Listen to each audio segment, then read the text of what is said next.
So it's the early hours of the morning here, so I can't be too loud. I felt I needed to make some sort of video to address some things that are going on in the world right now. And I don't want to take up space talking about the riots because that's not my place. I'm living in Germany, it doesn't directly affect me, and while I'm in support of the movement, there are people who should be being listened to who are not, and I don't need to throw my voice in the mix. What I want to talk about is, and I was in the process of writing a video,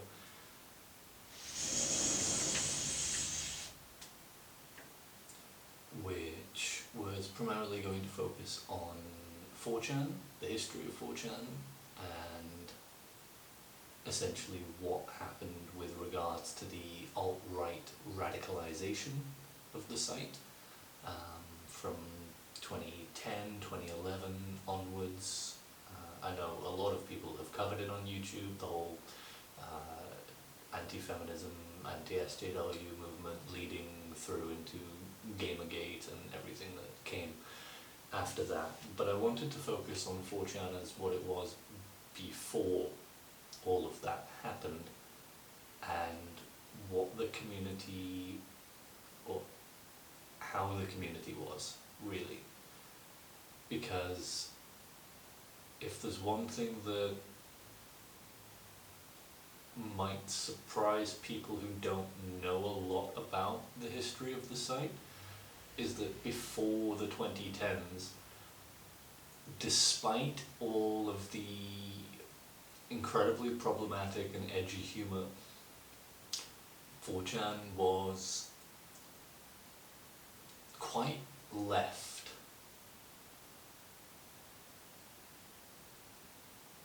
And there's evidence of that not only in the fact that Anonymous is declared a left-wing terrorist group.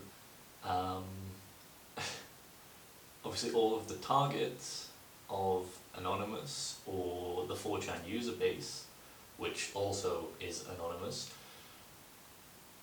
the targets were huge corporations that were infringing on either freedom of speech or human rights. They were people who were abusing animals, they were people who were abusing children. Those were all targets that were celebrated.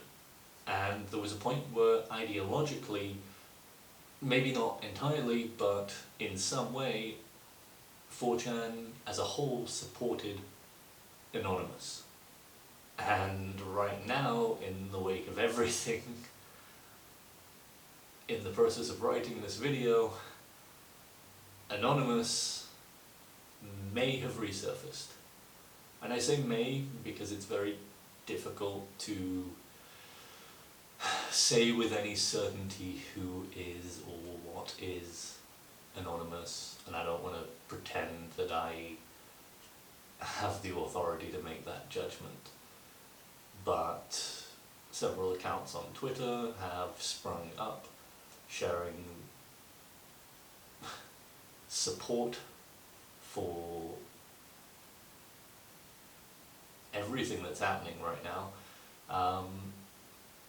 sharing information, resources, some very left-wing, anti-racist, decolonization content, which right now would be completely ideologically opposed to what people would think of if they were to hear the word 4chan. And I think that's interesting, that both of these communities sprung from exactly the same place. And while Anonymous did leave 4chan before I started browsing, and I did browse 4chan on and off, but fairly regularly from 2009, the summer of 2009, right through to, I'd say, late 2015, and I would say I've only visited this site a handful of times since 2016, 2017. So it's been a while since I've browsed actively, but I saw this change firsthand, and I almost fell victim to some of it, but I think I was never in the place where I lacked the self-awareness to recognize that all of this propaganda, and that's what it was propaganda, and it was coming from outside of the community at first, mostly. I never quite let it take a hold of me, and whilst I have in the past been a very problematic person, I'm not now, and that's all that matters, and that's why I'm here. That's one of the main reasons I started this channel, was because I saw this change firsthand, and if I had have been a weaker person, maybe I would be on the other side. And of course that's scary to think about what would have happened if I'd have let the Nazi propaganda get to me. And it's also hilarious to me that this community, since Anonymous left, and since Anonymous has been sort of on and off the grid for several years, for 3 years now before this happened, this community went completely in the other direction, obviously. But to have this international group of hackers pop back up and basically say, fuck you to the right wing, which includes the community they were born out of now, it's incredible. Because what they're effectively saying to all these mostly young men is that you've fallen for the system. And there's no other way of putting it.